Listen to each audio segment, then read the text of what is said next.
Ladies and gentlemen, welcome to the #1 professional wrestling radio show in Las Vegas. This is the Mark Hoke Show. The Mark Hoke Show. Going bell to bell with the best in professional wrestling news, entertainment, and lots of Sin City surprises from inside the squared circle. Now, let's get to all the exciting pro wrestling action and bring on the host. Here is Mark Hoke. Good morning, Las Vegas. Yeah. Yay. That's it. Oh, man. Oh, baby. I'll tell you. David Difference? I had one job, man. That's to start the live stream, and I didn't even do it on time. Failure. My God. Why are you so well lit? And I'm over here in the dark cave, man. I don't know. That's disrespectful, Mark. You got the same lights I do. I don't know. Maybe I got to sit back or something. I don't know. I'll figure it out. Yeah, you'll figure it out. You know, it's good all morning. good. Good morning, man. Good morning. Blessed to be here. Welcome to the Mark Hoke Show, the best in pro wrestling news and entertainment. I am the aforementioned Mark Hoke, doing my thing. We're going to bring it all to you today. We got a terrific show lined up. David Difference. Oh, what a difference a day makes. You got to tilt your camera down. We're live streaming. Yeah, I don't know what's happening with this. I don't know. You're all over the place. Messed everything up in here. There right? you go. Now you're looking good. Hey. Nice. Hey, Twitter world. What's going on? And we also have sitting in today my esteemed, well, actually, I guess technically because I have to be listed as producer Mark Hoke on that one. And my phone's going off, and I do apologize. Jeez, I'm professional. I know. Jose Volonte. Yo. Good morning. Doing the thing on SportsX Radio on Monday. And See, normally you have to keep me in line on Monday nights, and it looks like we have to keep you in line today because you forgot to put your phone on mute. You're a producer. Come on, man. I failed. It's okay. I failed. It's okay. Strike one, right, Dave? Because everybody is, we're so popular. Yeah. The phone's just blowing up. What am I going to do? Yeah, let's. That's true. When you're popular, I get it. I guess. Man. Yeah. You know, it happens, but it's okay. But Jose's sitting in with us, and we got a great guest today. I cannot wait for this one. The Fightful invasion of the Mark Hoke Show continues. Joel Pearl is going to be joining us from Fightful.com. So looking forward to having Joel on the show. Oh, man. I get to be on In the Weeds on the Fightful Overbooked channel a few weeks ago with him and Jeremy Lambert. And now we're going to put Joel on the spot. He's Canadian, by the way. We get to give him crap about that. Why would we give him crap? That's a beautiful nation. It's okay, but, you know, still, it's Canada. Oh, don't get Mark started with countries. Yeah. Well, don't get him started with a lot of things. Countries, Bud Light. Ooh, oh, my God. Mark, yeah. I saw that one. Yeah, he's out of control. Yeah. Oh, well. And I did my homework on that whole situation. It's whatever, man. $30 billion, baby, down the tubes. They'll be all right. Did you see, by the way, I don't know if you saw, we were talking about that because WWE had did a sponsorship with Bud Light for Money in the Bank, and they fell out of the top 10 of beers sold in the United States last week. That's crazy. You know what's interesting is after we had that conversation last week, I'm driving, and I see somebody coming out of Albertsons with two big 24 packs, and I try to take a picture and to send it to you. It's still popping, man. It's still happening. They still love it. Yeah, well, pretty interesting stuff there. But, yeah, check that out on our YouTube channel. We got a nice little clip about that. But, yeah, great show today. The Bloodline craziness continues as Jey Uso standing alone this week after Jimmy got beat up. Grayson Waller gets his debut this week on SmackDown, and, boy, was it a good one. We've got MJF and Adam Cole torturing each other. They're having a great time on AEW. A lot going on, fellas. Very busy. Very busy. So much, man. Yeah. I mean, it's kind of hard to find a good place to start. But I guess, you know, let's we'll talk about the Bloodline a little bit here before we, because I have a topic later on for hour number 2 that I kind of want to lead into with it. But I want to ask Jose something here on this because, you know, Jose, you're one of those guys, right, that disappeared from watching pro wrestling for a long time. I mean, David, how many times do you and I hear that?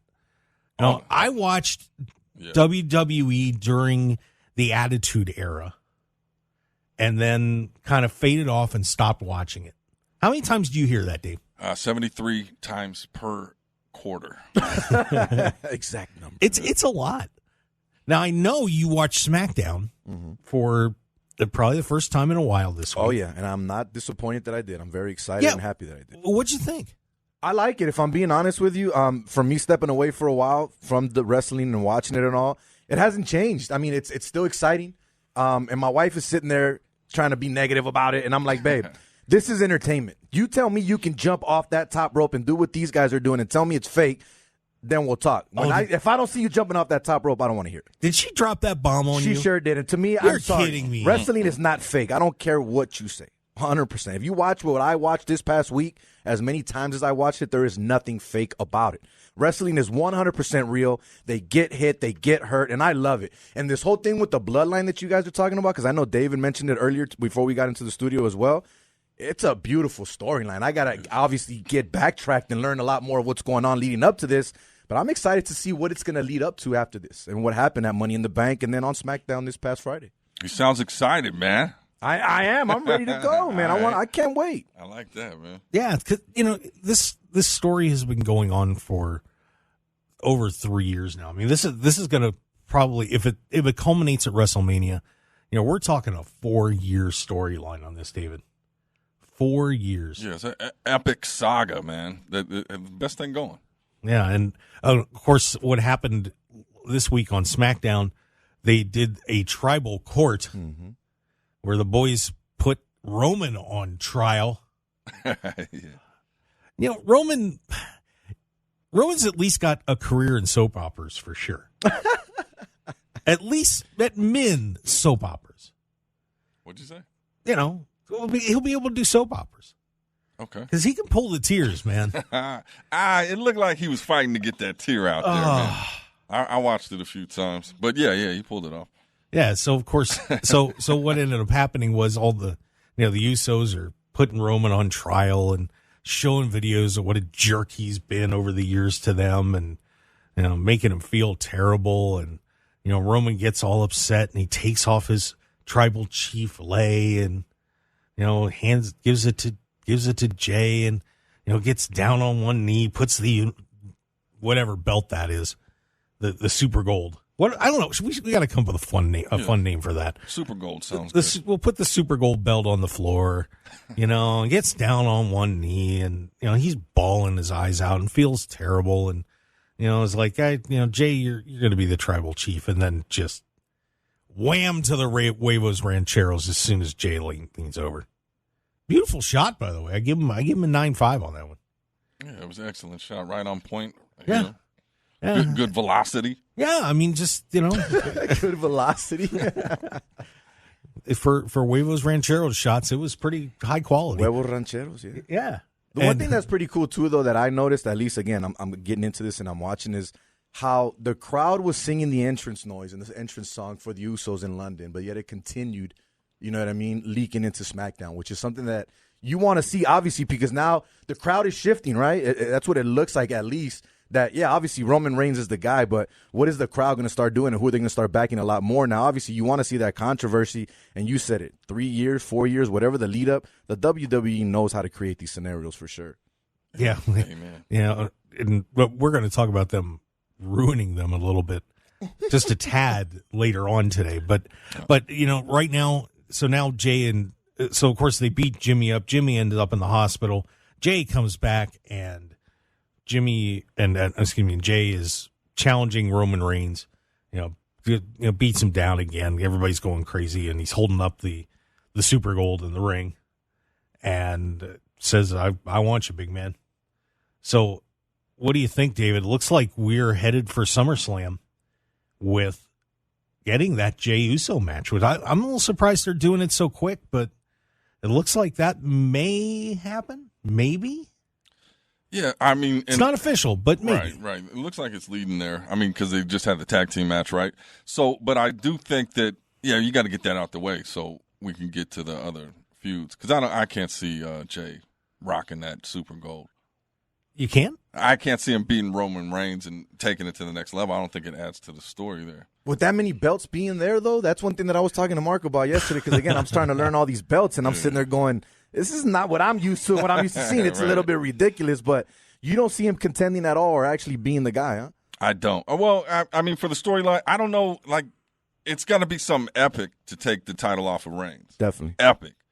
And I don't know if he carries it. Like, where does the story go once he has the belt? Then they just feud for a little bit. I think that we're still looking or not looking at Cody Rhodes next WrestleMania, which is they talk about being the plan. That's got to be the big. We finally beat Roman Reigns for the belt, in my opinion. So do you think this kind of gets squashed? It's just it's good. It's good right now because of what's going on, but eventually it's going to lead to another storyline somewhere else. I love it because it's not like a blood feud. Gotcha. I mean, it is a blood feud, but it's not where they hate each other. They Correct. realize we're family. Family fights, and we see it all the time. Like, I used to fight with my brothers, but they're still your brothers. Yeah. So let's get it out of our systems and then move on. I'm sure there's a higher arc that's coming. That's my opinion. Well, and then you bring Cody Rhodes too. And one thing that we really didn't mention on last week's show was at the press conference they asked Cody about the heavyweight, the lineal WWE World Championship, not Seth's gold belt that they made up, but which is the black belt that Roman has. And he said, "That's the one I want." He said, "That's the one that finishes the story." But if you don't know that, way back when Dusty was wrestling in WWE, he had a match where he won by disqualification and was holding up the WWE champion, well, be the WWF championship at the time, but never won it. So he wants to win that championship. So how do we get that singular belt now that we have 3 belts with Roman? How do we get Cody to the 1 belt? I mean, this. How does that storyline work out, though? Because like Dave just said, he doesn't see Jay doing that. Roman Reigns probably still the guy. The storyline is there. But then you also have a new storyline now with Cody Rhodes, right? With Brock Lesnar and everything that happened the last couple of days. So it makes you wonder, where are you going to go from there? Right. Yeah, I think that's just a filler feud to build him. I mean, you beat the monster, right? Right. I mean, I don't know, man. I'm over Brock. I'm over Brock. I love Brock, but it's like too much the way they use him. I don't like it. I don't like it at all. Not one bit, Mark. Well, you want to tell him that? Yeah, tell him to his face. I'd like to see that. Let's bring him in studio. Yeah, bring him in. Bring him in. Let's get him in. God, I would love to see you take an F5.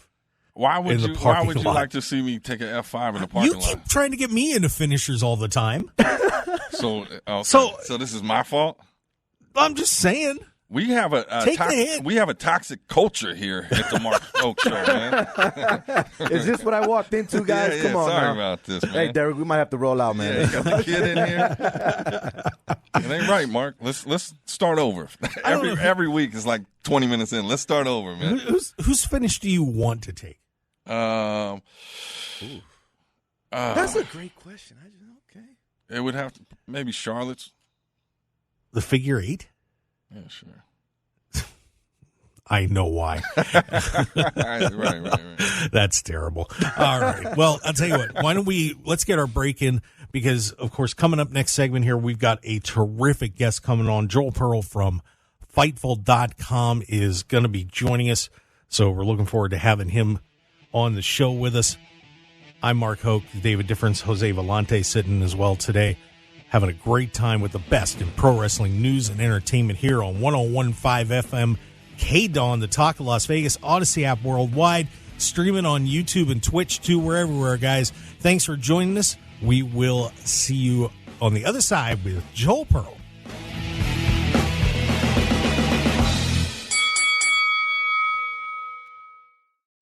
The Mark Hoke Show is proud to announce our partnership with pro wrestling's premier charity, the Cauliflower Alley Club.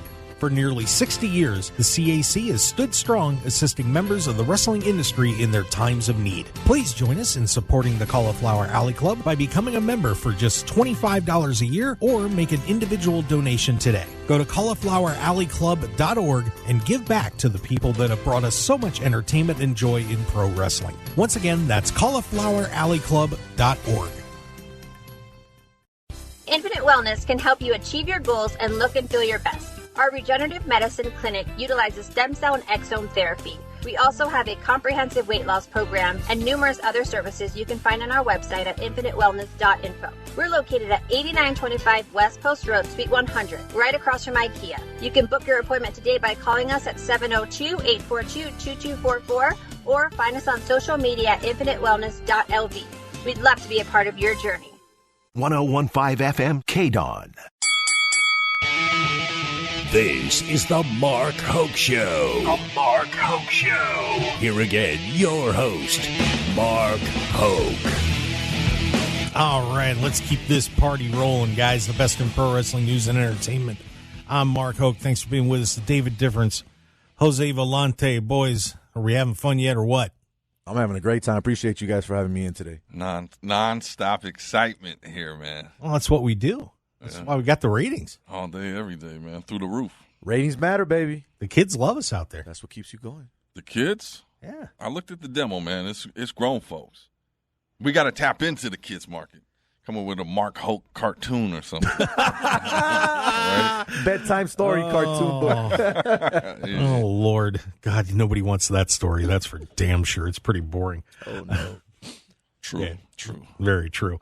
Well, well, it is true. It's true. Yeah, Kurt Angle, man. Yeah, I pulled it. All right, well, let's get our guest on the show who's patiently waiting, hanging out up there in Toronto. He is from Fightful.com. He's one of the best in the business. There's no question about it. So, Dave, you want to put him on the live stream and let's get him rolling here? Oh, wow. Yeah, you got to do that. I thought you was doing that. No, you can handle that. Get out of here. Now you're ruining my intro, but that's okay. Nah. We got to get in sync, Mark. There we go. Joe Pearl's on. Joe, what's up? I can't hear you guys at all suddenly. Can you hear me, Joe? And I hear nothing. Joe, can you hear me? It's Jose. So that's fun for Nope. me. Okay. No. Because I thought I was muted, so I guess not. Can you hear me? No, nothing. Can you hear Mark? We need sign language over here on the camera. Look at Joe. Mark messing there we up. go. Mark messing up over there. Now There we go. That should help. How y'all doing? Oh, doing all right. Sorry. What's going on, Joe? Yeah, you might get a little blank on the live stream there for a minute, guys. Sorry, we're still getting we're synced in through the board on here, so I'm having to do some extra stuff. David, It's a I think little we have more enough ammunition now to go at Mark, yeah. so I think we're good. Oh, stop it. Come on, We're just adding it up, Mark. pull it together. How you doing, Joel? Doing great. I just assumed y'all were burying me before you brought me on. You didn't want me here. No, we were saying Mark great was, stuff yeah. about you. Mark Stop was. it. I don't Stop believe it. Joel, how are things going up there, buddy? Things are great here in Toronto, Canada. It's about 11:30 a.m., so I'm awake, more awake than maybe y'all are, but things are great. Yeah, how are y'all doing? We're conscious. That's what we do in Las Vegas. It never stops. Yeah, magical, man. Breathing. We was out at Chica's last night, me and Mark. Chica's Benitez. I was not there, babe. You know I was on the couch watching movies with you last night, so don't let me get in trouble with these guys. Unbelievable. This is what I got to put up with, Joel. Hey, listen, I've got Jeremy Lambert 3 days a week. I've got Kate once a week. Listen, if I don't have people talking this kind of ish, then I don't know what to tell you. Oh, my God. Well, Joel, we were talking about the Bloodline leading in here, and the newest chapter looks like Jay is going to be coming after Roman. What are your thoughts on this as this story progresses? They have found the right time to introduce a whole new chapter to the story in Solo Sikoa, of all people. This is the best part about the Bloodline. I was saying this on other shows I do, that the Bloodline story is an insular story. Everyone else who's come in to challenge for Roman's title is just an external factor. It's always been Jay, specifically Jay, versus Roman, and then they introduce Solo, and Solo adds another chapter, another peel to this onion, and I love it because it keeps the story fresh. And yeah, we're going to do Jay and Roman again, but we haven't done that in front of a live crowd. So let's get that out of the way, and then possibly Jimmy down the line. There are still layers to peel back. We've still got Paul Heyman. Paul Heyman is a giant, piece of the story and piece of trash, if you ask the Usos. So there's some good stuff coming in. I like where it's going. We're in the probably the top of the fourth, maybe the bottom of the fourth if you're Roman Reigns at a press conference after WrestleMania. Wow, only the top of the fourth. I was thinking we're kind of more in the sixth or seventh, but yeah, it's got to end soon, doesn't it? They can't milk this thing forever. If they can take it to WrestleMania 40 in Philly, I think we're in a good spot. I think we're starting to set people up to be okay with the fact that Roman is not defending that title at every single PLE. He's not defending it on every single SmackDown, but instead you're getting main event storylines coming out of it. Yeah, the title's important, and they continue to make the title important without him needing to be defending it right away. So it works. We're fighting in here about who should be the one to take the belt off Roman. Should it be Jay? Should it be Cody? And Joel, what are you thinking about that? I mean, who's the better choice? Was fighting? We weren't fighting. Well, we were discussing, having a gentleman discussion. We'll call it a fight. It sounds better. It sounds better. All right. So y'all were just throwing down over who should beat Roman. I guess. Yeah, pretty much. It's like Twitter. Everyone's just fighting over nothing. Right. Everyone's fighting over something they can't control. For me, it's Cody's story.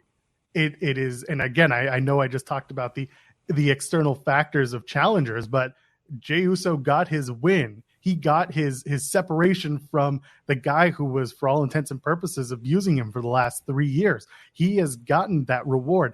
Now he's going to walk into SummerSlam and potentially be a renewed man who may not win, but gets a lot of respect out of it. You could pull the trigger. You could absolutely have Jey Uso walk out as champion, but I don't think that they are in that position just yet to tell the story of what next. And I do think that Cody he said it during his promos leading up to WrestleMania 39 this year in LA. He said, you'll be basically a king without a castle, a Roman without a reigns, and the bloodline's going to fall around you, and then I'm going to take the title. Well, we're in the process of doing that. Right. And that's, again, for all the times that we go back and talk about other stories in other companies and talk about this thing happened on social media and this thing happened in a promo, we're going to be doing that with this storyline as well. And that's probably one of the better parts of this long arc of the bloodline. Very good point. I wanted to ask you were up at Forbidden Door, and I wanted to get your feel about the atmosphere of what that was like for us. I know we were at Double or Nothing, and there was the controversy about whether people thought the crowd was into it or not. I don't think we had any issues at Forbidden Door for sure, but give us an idea about your experience up there with being at that pay-per-view and doing the scrum, the whole thing. Yeah, so Kate and I went as accredited media. We had a very busy Sunday. So I will preface it with, I was up at 7 a.m. I was out with my kid. I've got a 15-month-old kid, and we were up and doing stuff until Kate and I had to go do a show we had to cover at 11 a.m. So we were doing that. Then we had a show that we had to do in a studio for a couple hours. And then we went to the show. We went to Forbidden Door. I was getting tired because I'm an old man, but the show itself was great. I mean, the energy was palpable. Everyone in that arena was into it. Kate turns to me at the main event. She says, "Did you notice how everyone's kind of quiet for the Danielson and Okada beginning? They're showing reverence." And I said, "Kate, it's 11:45 in the evening. People are tired." People were actually into it. They were enjoying the show. I got into it as tired as I was getting. But the show was it was special. And you could see that it was special. And people had fun because this Forbidden Door show was a really good mix. I'd argue better than last year in terms of storytelling with matches being set up and some dream matches that Forbidden Door would bring you. Danielson and Okada didn't need like this ridiculous build. They just needed two guys being like, I'm the best in the world. You're the best in the world. Let's find out who's the best in the world for real. And then you had Kenny and Will Ospreay, and those two already had a story going into it. And they continued to tell that story. I don't need to tell everyone, or defend what was going on with the booking. But in my opinion, there was enough going on that people felt comfortable, confident, and excited to be in that building. And that's what we got. And then they did a press conference, and that went until 2:30 in the morning Eastern, and I was exhausted. Those press conferences are Dave. You and I got to go through our first one. I was like, when is? As much as you love being there, you're like, okay, when is this over? Right? It was a little much. It was a little much, but those press conferences, and it's funny that I saw a whole lot of comments because I was checking it out after I got flamed and looking around and seeing what everybody was saying about those scrums, and it's kind of a really a difficult spot for people when you're asking questions, except like when you're asking Tony. There you're kind of in reality, but it's very awkward because you're asking questions that you're kind of coming in between reality and fiction. And then people say, well, these press conferences are worthless. These guys aren't journalists. What are your thoughts on handling those press conferences like that? Because it is rough.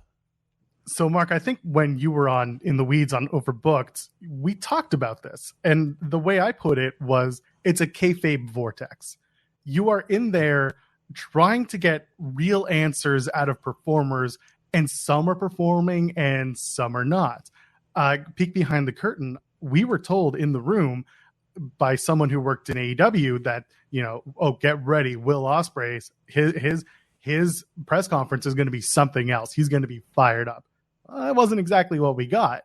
We got a very raw and honest Will Ospreay who was willing to answer just about every single question pitched at him. But we were told, you're going to get an in-character Will Ospreay.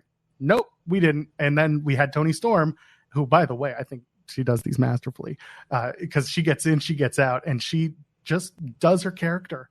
And you know what you're getting out of her. And that's where it's okay if you're a reporter who's talking about whatever, just trying to get some sort of article, some sort of info. You can ask that kind of question to her, and yeah, she'll have fun with it. So it is how you navigate the waters, understanding what wrestlers coming in with what demeanor. Bryan Danielson, very open, very honest. Tony Khan, he'll pitch you on everything before he actually answers the question. And that's no shade of Tony Khan. I felt like I really got the only straight non-publicity answer out of him when I asked him about Final Countdown and how the rights fees came about on that. And he gave a very honest and very full answer, and I didn't have to push back too hard. And that's something that I hope more people who are in that room get to do, and that is push back when they want a little bit more than what you're getting out of those press conferences. Yeah, David enjoyed it. Yeah, Mark got roasted. See, you asking the right questions. I like how he does that. Mark got roasted, but yes, you did ask the right question. That's the viral moment we got to take away. That's the lead-in. You asked a great question. I like the Final Countdown. That was you, huh? Yeah, that was me, because when they walked into the room, when Danielson walked into the room, someone kind of alluded to it, and then nobody followed up on it. And so when it was just Tony alone, kind of turned to Kate. I'm like, did anyone ask about Final Countdown and the rights? And she said, I don't think so. So I just wrote out a question, and I was like, okay, here we go. And that was me. Yeah, respected journalist, not getting roasted by Mark. You embarrassed us, Mark. Stop it. Stop it. I got a question for you. So is that something that you're doing? Because you kind of mentioned how some things don't get asked, or don't get asked a certain way, right? Or you got to push a little more. Is that something that you make like a priority for yourself when you see other journalists that are there doing the WWE or any type of wrestling coverage, to maybe ask the type of questions that no one else is trying to ask? I try to ask different questions. It also depends where I am. If I'm at a media scrum, so I was at Elimination Chamber in Montreal for WWE, and I had a chance to speak to a lot of different stars. I spoke to Natalya. I spoke to Austin Theory. I spoke to Bronson Reed and Raquel Rodriguez and Sami Zayn. And my questions there were mostly lighthearted, because I want them to feel comfortable doing what is essentially going down the line and being asked the same questions the entire time. So for me, it was like, hey, Bronson Reed, you've done the fabled NXT Halloween Battle Royal. Talk to me about that. And we kind of got into that. And then he had tried to order food on Uber Eats the night before.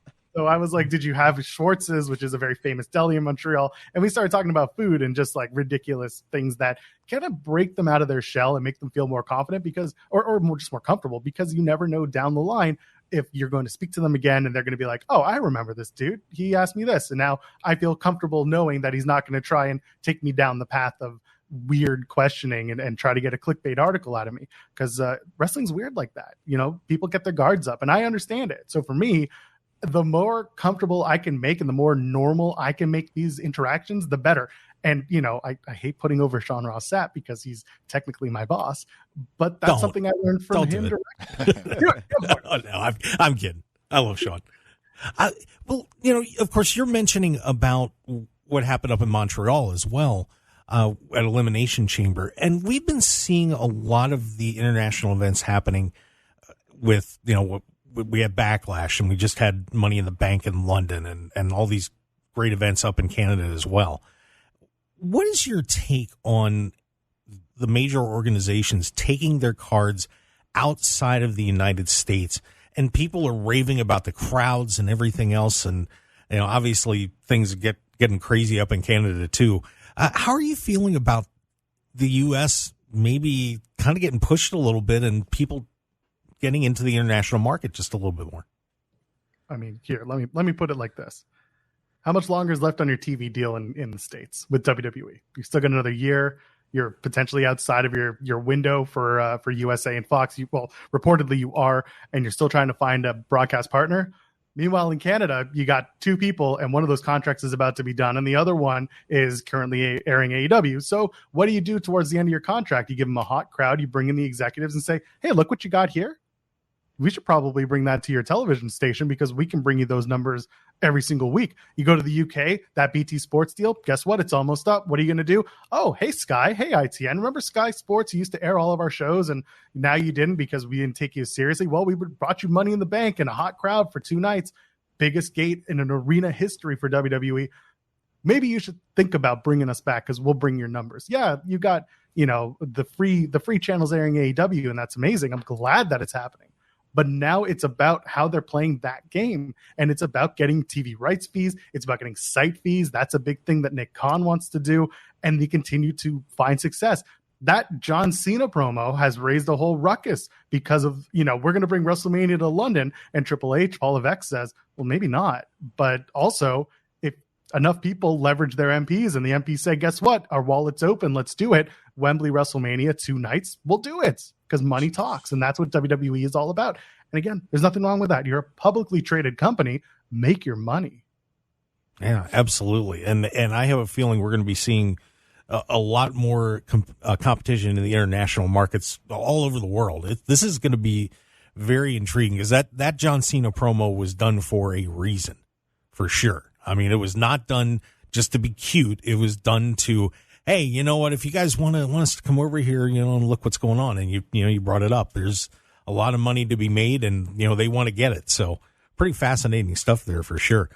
Joel, hey, we got to take a commercial break. Of course, David and Jose, we should do that too, just for fun. Okay, take a breather. Yeah, so let's get our commercial break in, and when we come back, we're going to have more with Joel Pearl from Fightful.com. We'll talk to him about what's going on with the site, what he's doing up there, and a whole lot more. So stick around, everybody. We'll be right back on the Mark Hoke Show here on KDAWN 101.5 FM, the Talk of Las Vegas. Stick around for the best in pro wrestling news and entertainment. We'll be right back.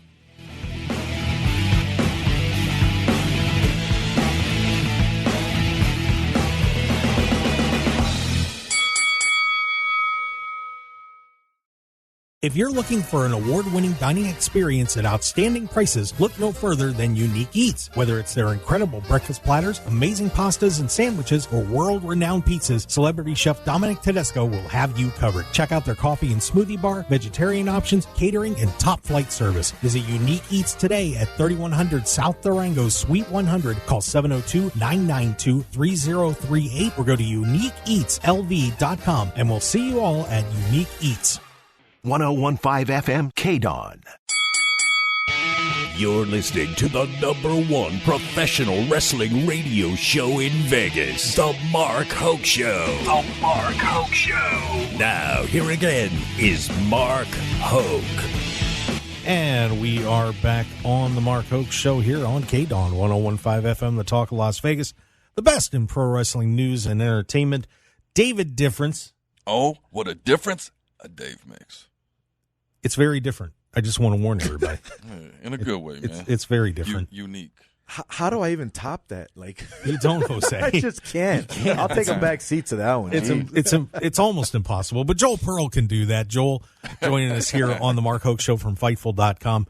And Joel, I apologize for blanking the mics early when we were talking about because I was making that it's true joke for a reason. Because my buddy Chris Van Vliet asked Dave Meltzer this week about the star ratings because he had given Will Ospreay and Kenny Omega that 6-star rating for that last match. And Chris somebody finally asked Dave a question about it because Kurt Angle has never had a 5-star match. And I'm curious to hear, Joel, your perspective on something like that and Dave's star ratings. How do you feel about that? Because I mentioned going over the 5 stars. It's kind of, 5 stars is 5 stars, best it can get. But some people have had some very low ratings and never had 5-star matches. What did you think of that? It's a subjective form of entertainment. Wrestling is entirely subjective. I walk into the Art Gallery of Ontario. I point at a painting and I say, that's a 3 out of 5. I can't pay that for anything.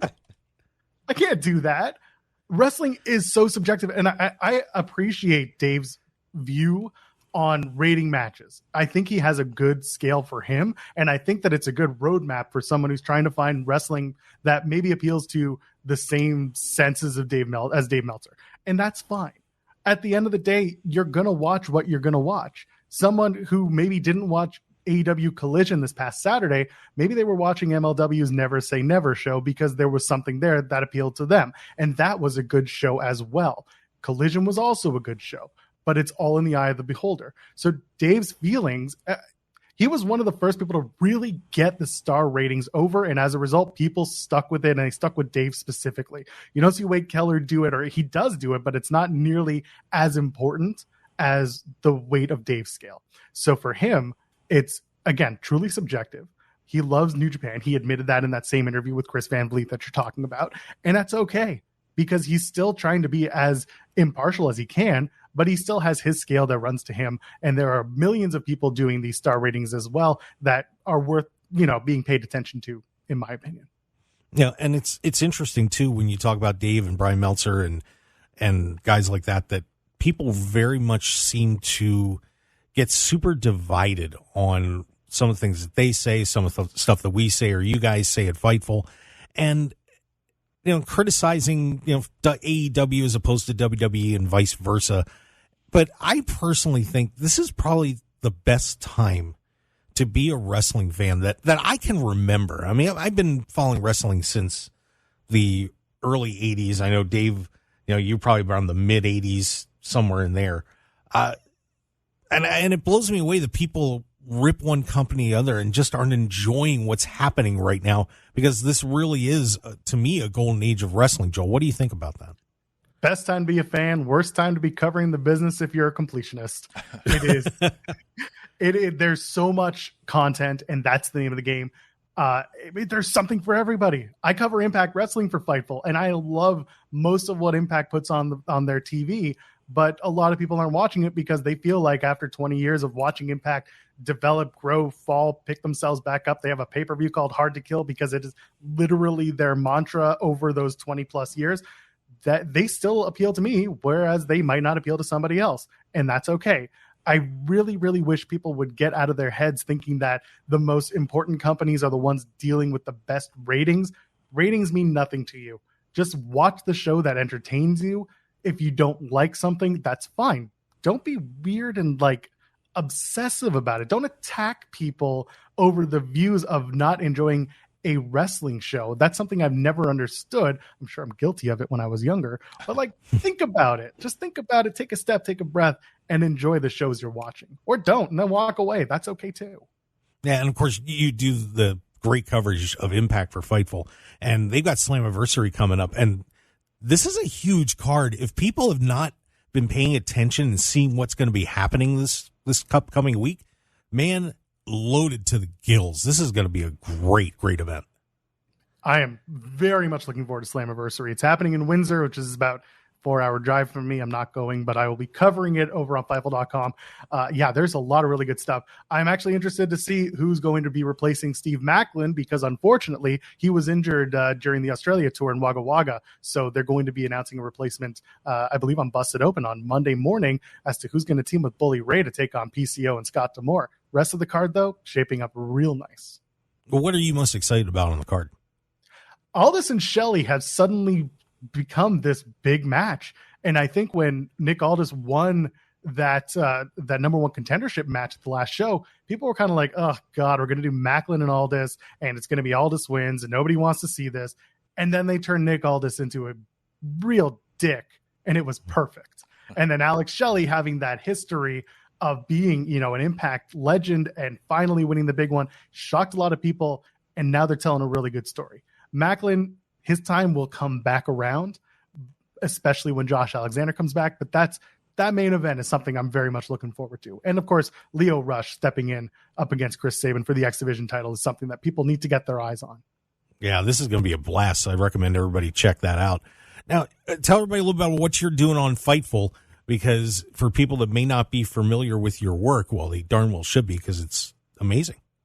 Oh, thank you. So I am on the main channel, youtube.com/Fightful. Every Thursday night, there is an Ring of Honor Impact Wrestling post show. We combine the two. Myself and my co-host Crest the Star, we cover Impact after the Ring of Honor crew does their show. So that's the main, and of course, all the Impact stuff is there as well. But the main channel that I work on and that I oversee is called Fightful Overbooked. If you go to youtube.com/Fightful Overbooked, you'll find content from myself, Jeremy Lambert, a plethora of other people. We do shows every single day. We drop content every day, sometimes twice, 3 times a day. Jeremy and I do a morning show Monday, Wednesdays, and Fridays at 10 Eastern called In the Weeds, where we kind of get into the weeds, as it would be, about different wrestling programming, numbers, stories, whatever it is, and we interview wrestlers. This past week, we had MLW stars throughout the entirety of the week. Court Bauer joined us, Del Miexo joined us, Alex Hammerstone, and Gene Snitsky joined us as well. Wow. Nice. It was a hell of a conversation, so I asked y'all to go check that out. And like I said, different people giving different opinions on wrestling every day on Fightful Overbooked. Now, you and Hammerstone have something in common, by the way. You play mean guitar, don't you? I used to. I've dialed it back a little bit. Pandemic was weird in that I was on the road. I was in the States when the world shut down. Had to come across the border at the last second. We were calling venues after every show to thank them, and they say, "Yeah, you were the last show in here for a while because we had to get shut down by the government." So I took a break. So here I am, talk about wrestling instead. Nice. Can we get a little? I see the guitars back there, man. Can we get a little sample? I would if I could, but then I got to plug everything back in. I got a pedal board down here. The amps are not live right now. Excuses. All right. All good. Well, Joel, if everybody wants to find you on social media, we got about 15 seconds. Tell everybody where they can get you. At Joel Pearl, JoelPearl, everywhere. That's anywhere you find social media. That's my handle. So go ahead, find me there. That's awesome. Joel, hey, thanks for coming on the show. We really do appreciate it. It's a pleasure, and always looking forward to seeing your work on Fightful, and always a blast, buddy. Thanks for coming on, man. Thanks, Joel. Thank you, guys. Appreciate you. Thank you. All right, brother. There you go. Joel Pearl, everybody. What a great guy. Amazing guest, man. Yeah, he's something else. And the shows he does on Fightful Overbooked, if you haven't seen them, they're awesome. I mean, just a great time, and he and Jeremy do a terrific job over there. So would highly recommend checking those out. He sounds like he knows a little bit about wrestling. Just a tad, trust me. Just a tad. A little bit. All right. Well, we know a little bit about wrestling, too, and we're going to keep talking about it because that's what we do here on the Mark Hoke Show. David Difference? Yes, sir. Jose Volonte? Yes, sir. Just doing our thing, man. So stick around, everybody. We've got a whole lot more coming up. We're going to be talking a little bit, Logan Paul, a little bit of money at Madison Square Garden, all sorts of crazy stuff going on this week in the world of pro wrestling, and 2 buddies fighting, just like David and I do. Yep. Yeah, and I want to apologize to the family of Leaping Lenny Poffo. Yeah, you might have to. That was bad. All right, guys, stick around, everybody. We'll be back on the Mark Hoke Show right after this break. See you at the next hour.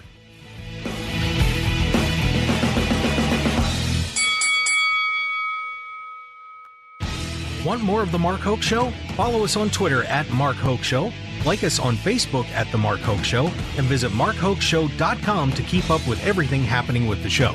And remember to check out all of our archive shows on YouTube at The Mark Hoke Show, and download our podcasts at markhokeshow.podbean.com and all your favorite podcast outlets.